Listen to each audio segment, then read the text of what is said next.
সফলতার নতুন গল্পে স্বাগত সীমা ঘোষ, যে এবার নদিয়া থেকে এবং ফাইনালি বিএসএফ বর্ডার সিকিউরিটি ফোর্সে জয়েন করতে চলেছে। কেননা এবারের এসএসসি জিডি এক্সাম সে কোয়ালিফাই করেছে 95 মার্কস পেয়ে। তো অনেক অনেক অভিনন্দন, কনগ্রাচুলেশন সীমা। কিভাবে এই জার্নিটা শুরু করেছিলে অ্যান্ড ফাইনালি মেরিট লিস্টে যখন নিজের নামটা দেখলে অনুভূতি কেমন ছিল? সিলেক্ট হওয়ার মানে সফলতার তো একটু বেশি আনন্দের হয়, তো খুবই এক্সাইটেড ছিলাম। জার্নিটা তো শুরু হয়েছিল 2022 থেকে। তখন থেকে আমি আপনার ফ্রি ক্লাস দেখতাম ইউটিউবে, খুবই ভালো লাগতো। আর আপনার জিকে ক্লাস, স্পেশালি তো জিকে ক্লাস আর কারেন্ট অ্যাফেয়ার্স, এইগুলো মানে কারেন্ট অ্যাফেয়ার্স আপনার রোজ দিন না আসলে যেন সকালে উঠে মানে কেমন ফিলিংসটাই যেন, আর পড়তে বসতেই ভালো লাগতো না। তো আপনার কারেন্ট অ্যাফেয়ার্স আর জিকে ক্লাস দেখতে আমার ভীষণ ভালো লাগতো। তো আপনার ফ্রি ক্লাস আমি ইউটিউবে সবই দেখতাম, প্লাস রিজনিং ম্যাথ সবই দেখতাম সেখান থেকে আর কি। যাত্রা শুরু। তুমি ডাব্লিউবিপির এক্সাম দিতে নাকি only SSC GD? WP KP দিয়েছিলাম। আপনি একবার এসেছিলেন না কৃষ্ণনগরে? হ্যাঁ, এর কৃষ্ণনগর গিয়েছিলাম এর স্কুলে। হয়েছিল, আপনার সাথে আমার সরাসরি দেখা হয়েছিল। ও, তুমি ওই আমি ওখানে সেখানে কৃষ্ণনগরে এসেছিলে? ওই ওই টেস্টে আমি ছিলাম তো। ছিলাম, অফলাইন এক্সামটাও দিয়েছিলাম আপনার। তো ডাব্লিউপি কেপি কনস্টেবল আমার এক্সাম ভালোই ছিল, রিটেনে প্রায় 60 বা 55 দুটোতেই আমার নাম্বার এসেছিল। কিন্তু আমার হাইটটা একটু প্রবলেম ছিল, 159 ছিল, 160 লাগে। তো 1 সেমির জন্য আমার ডাব্লিউপি আর কেপি বারবার আমি ফিজিক্যাল থেকে ফিরে আসতাম। তো তারপরে ভাবলাম যে এসএসসি জিডি ট্রাই করা যেতে পারে। এসএসসি জিডিতে তো হাইট মেয়েদের 157 লাগে। যেহেতু আমার প্রিপারেশন আগে থেকেই ছিল, আর আগে থেকে জানতাম না এসএসসি জিডিটা কি। আপনার জাস্ট তো টু বেশিরভাগ ইন্টারাপ্ট, সবই তুমি পুরানো যোদ্ধা। তোমাকে আমি এটাই সবচেয়ে ভালো সুন্দর প্রকাশের কথা। কেন তুমি সেই ওই টাইম, ওটা আই থিঙ্ক 21 সাল বা 22 সালে আমি কৃষ্ণনগরে ওটা করেছিলাম, আর আজকে আমরা কথা বলছি হ্যাঁ। জানুয়ারি 2026।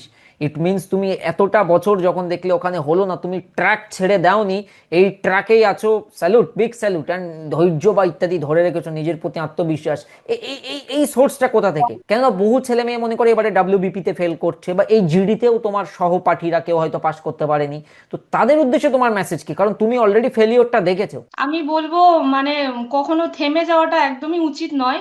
বা থেমে গেলে তো আমরা আমাদের সবকিছু সেখানেই শেষ হয়ে গেল। আমার মনে হয় না, ট্রাই করাটা উচিত, মানে লাস্ট পর্যন্ত যতদিন না আমার সুযোগ আছে ততদিন আমাকে ট্রাই করাটা উচিত। তো আমি যখন ফেলিওর হলাম ডাব্লিউপি কেপি কনস্টেবলের, আমি ফিজিক্যাল থেকে ফেলিওর হয়েছিলাম, রিটেনে তো কোয়ালিফাই করেছিলাম। তো সেখান থেকে মনে হলো না, এখানে থেমে গেলে তো আমার যাত্রাটাও এখানেই শেষ। সফলতা আমি যখন শুরু করেছি জার্নিটা, তো আমাকে সফলতা পেতেই হবে, সেরকম একটা মেন্টালি অ্যান্ড ফিজিক্যালি প্রিপারেশন নিয়ে আমি আবারও আপনার ক্লাস শুরু করলাম, দেখলাম। তো তারপরে আপনার ক্লাস তো আমার ভীষণ ভালোই লাগতো। তো জিকে আমি এমন কোনো জিকে নেই যে জানতাম না, আর আপনি যে কটা ক্লাস করাতেন আমি সব কটা জিকে পয়েন্ট টু পয়েন্ট আমি খাতায় লিখে রাখতাম সব। আর তাহলে আপনার মে কারেন্ট অ্যাফেয়ার্স না আসলে যদি তো আমি বলি তাহলে তুমি বুঝতে পারবে মে আর এই দুটো কেন বলছি। বলো কেন বলেছি। বলেন। ম্যালেরিয়া অ্যানাফিলিসের কারণে আমরা এটা দিয়ে হ্যাঁ, মনে রাখি। সিমিলারলি জিকে এক্সপ্রেস তুমি যখন দেখা শুরু করেছো, তুমি কি নোট ডাউন করে করে করতে নাকি জাস্ট ইউটিউব ভিডিও দেখতে এতটুকুর উপরে? প্রথম প্রথম সবই নোট ডাউন করতাম, সব কিছু নোট ডাউন করতাম, কারণ ওইগুলো আবার পরে রিভাইজ দেওয়ার ব্যাপার ছিল। তারপরে তো আস্তে আস্তে আপনার ক্লাস দেখে, মানে আপনার ওই ক্লাস দেখেই মনে হতো অপশন যেগুলো থাকতো, অপশন দেখে মনে হতো না এটাই অ্যান্সার হবে। আর ওই যে ব্যাপার আপনার সকালবেলা উঠে কারেন্ট অ্যাফেয়ার্স এর অ্যান্সার, মানে আপনি যখন করাতেন মানে অ্যান্সার দেখে যেগুলো নতুন সেগুলো দেখেও মনে হতো না এটাই অ্যান্সার হবে, মানে সেরকম ভাবে পড়া লাগতো না আপনার ক্লাস দেখে, সিরিয়াসলি মানে তুমি দেখেই মনে থাকতো। বিএসএফ এ সিলেক্ট হয়েছো, সীমান্তরক্ষী বাহিনী, অনেক তোমার অপরচুনিটি সামনে, অনেক সেবার সুযোগ পাবে তুমি। এর জন্য তো স্পেশাল থ্যাংক ইউ। অ্যান্ড তোমাদের রেজাল্ট দিয়েছে দেখবে 15ই জানুয়ারি, একটা ইম্পর্টেন্ট ডেট। আমরা হ্যাঁ সবাই হ্যাঁ। জানি এই তারিখটা আর্মি ডে, সেনা দিবস। অ্যাবসলিউটলি। দিবস। তো বাড়িতে বাবা মা কতটা খুশি, ফ্যামিলি এক্সাইটেড? বাবা মা ভীষণ খুশি, ভীষণ খুশি। আর আমি তো আরো খুশি, আপনার সাথে কনফারেন্স কলে কথা বলছি, তোমার আমার তো ভীষণ ফিজিক্যালি, একটা ইচ্ছে। তোমার যেহেতু এই কাছে বাড়ি, কৃষ্ণনগরের আশেপাশে নিশ্চয়ই হবে, তাহলে তো ফিজিক্যালি আসলে ভালো হতো, আমরা মিষ্টি মুখ করতে পারতাম। ওকে স্যার, যদি কোনোদিন সুযোগ হ্যাঁ, হয় যদি আমি যাব কখনো আমার। সুযোগ হয় অ্যাবসলিউটলি আসবে। আগামীকাল কয়েকজন আসছে, তাই বললাম, কারণ আমরা চেয়েছিলাম অনেক স্টুডেন্টকে নিয়ে করতে, বাট ডিস্টেন্স ব্যারিয়ারের কারণে এটা অনেক সময় হয়ে ওঠে না। ডিস্টেন্সের কারণে। তো নেক্সট টার্গেট তাহলে জয়নিং। অ্যান্ড তোমাকে যদি আমি বলি একজন ছাত্রী, বাকি তোমাকে দেখে যারা অনুপ্রেরণা নেবে, অনুপ্রেরণা নেওয়া তোমার থেকে অনেক কিছুই আছে, কারণ তুমি লং টার্ম প্রিপারেশন করেছো, সেইটা ধরে রেখেছো কনসিস্টেন্সিটা। অ্যান্ড ফাইনালি 4টে সাবজেক্ট এসএসসি জিডিতে থাকে, সেম 4টে সাবজেক্ট আমরা হিন্দিকে এক্সক্লুড করলে ডাব্লিউবিপিতেও সেম জিনিস থাকে। তো তোমার সাজেশন কি থাকবে একজন নতুন, তোমার বোন মনে করো শুরু করছে প্রিপারেশন, তাদের উদ্দেশ্যে মেসেজ যে কিভাবে স্টার্ট করবে, কোন সাবজেক্ট কিভাবে পড়বে, দিনের কতটুকু সময় দিতে হবে, একদম ব্রিফলি ভেঙে ভেঙে। তো ফার্স্ট এবার বলি যে অনেকের ধারণা থাকে যে চাকরি করতে গেলে নাকি অনেক পড়তে হয়। তো আমার মতে বলে সেরকম কোনো ব্যাপার নেই যে অনেক পড়তে হয়।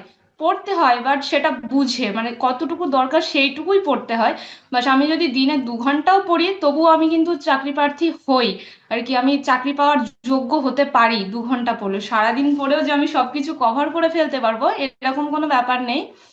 তো টপিক অনুযায়ী ভালো করে সিলেবাসটা আগে জানতে হবে। তো শুরু করতে হবে সেইভাবেই, বেসিকটা আগে কমপ্লিট করতে হবে। তো বেসিকটা ভালো করে কমপ্লিট করার পরে তারপরে তো আস্তে আস্তে সবকিছু জানার সাথে তোমার সাথেই বক্তব্য হয়ে অনুযায়ী যায় আর হার্ড কি। ওয়ার্কের চেয়ে স্মার্ট ওয়ার্কটা বেশি করতে হবে। হ্যাঁ, সাথে অ্যাবসলিউটলি। প্র্যাকটিস সেট গুলো তোমার এই রেগুলারলি, যে ব্যাপারটা রেগুলারলিটা, মানে কি বলবো, ওইটাকে ধরে রাখতে বজায় হবে। রাখতে হবে হুম। রেগুলার। তোমার এই 4টে সাবজেক্টের মধ্যে সবচেয়ে বেশি নম্বর কোনটাতে উঠেছে আর সবচেয়ে কম কোনটাতে উঠেছে? আমার সব থেকে কম এসেছে হচ্ছে হিন্দিতে বেশি হয়েছে, রিজনিং জিকেতেও ভালোই হয়েছে। আচ্ছা, তার মানে তুমি হিন্দি আর নির্বাচন করেছিলে আর হিন্দিতে একটু কম নাম্বার এসেছে। হিন্দি তুমি যেহেতু ভেবেছিলে ওইটা শিখে নিয়ে তাই করবো এরকম, একদম, এই জন্য আমি একটু কম। হিন্দিটা হচ্ছে ফর্ম ফিল আপের পরে শুরু করেছিলাম, আর বাকিগুলো তো আমার জানাই ছিল। অ্যাবসলিউটলি। অ্যান্ড ম্যাথস রিজনিং ঠিকঠাক হতো? হ্যাঁ হ্যাঁ, হতো। আর তুমি ডাব্লিউপির পরীক্ষা কোয়ালিফাই করতে, তার মানে তুমি এই ফিল্ড অলরেডি তুমি ভালো করে জানো। ডাব্লিউপি কেপিতে আমার স্যার ভালোই নাম্বার এসেছিল, প্রিলিতে প্রায় 60-র কাছাকাছি নাম্বার হয়েছিল রিটেনে। তো ফিজিক্যাল থেকে তো আমি ওখান থেকে ফিরে আসি আর কি, তারপরে আমার এসএসসি জিডির জার্নি। যাক, ভবিষ্যৎ জীবনের পথ চলার জন্য অনেক অভিনন্দন। খুব ভালো ভালো লাগতো তোমাকে যদি আমরা তোমাদের ওখানকারই যে অদর মিষ্টান্ন, ওখান থেকে যদি মিঠাই খাওয়াতে পারতাম, অনেক খুশি হতাম। অ্যান্ড ফিজিক্যালি তো সামনাসামনি দেখা হয়েছে আমাদের একবার, তুমি যেমনটা জানালে, এর চেয়ে আনন্দের আর কি আছে। না, আমার তো আরো একটা ভীষণ ইচ্ছা ছিল আপনার সাথে যদি এইভাবে কনফারেন্সে কথা হয় আর কি। আমার ভীষণ ইচ্ছা ছিল, আমি যেহেতু সফলতার কাহিনীগুলো শুনতাম সবার, আপনার ইউটিউব ক্লাসও দেখতাম, এবার আমারও ইচ্ছা ছিল একদিন না এই জায়গায় যাব, স্যারের সাথেও আমার একদিন এই দিনটা আমারও আসবে। তো আমি তো ভীষণ খুশি, প্লাস আমার ফ্যামিলি অনেক খুশি। তারপর আপনাদের সাপোর্ট তো রয়েছে, যার জন্য এত দূরে আসতে পেরেছি। তুমি আপনাকে অনেক অনেক ধন্যবাদ। আর একটা স্পেশাল জায়গা জিজ্ঞেস করব, সেটা হচ্ছে মাঠ, গ্রাউন্ড। ইভেন ডাব্লিউবিপি বা কেপি বা এসএসসি সব ক্ষেত্রেই প্রয়োজন হয়।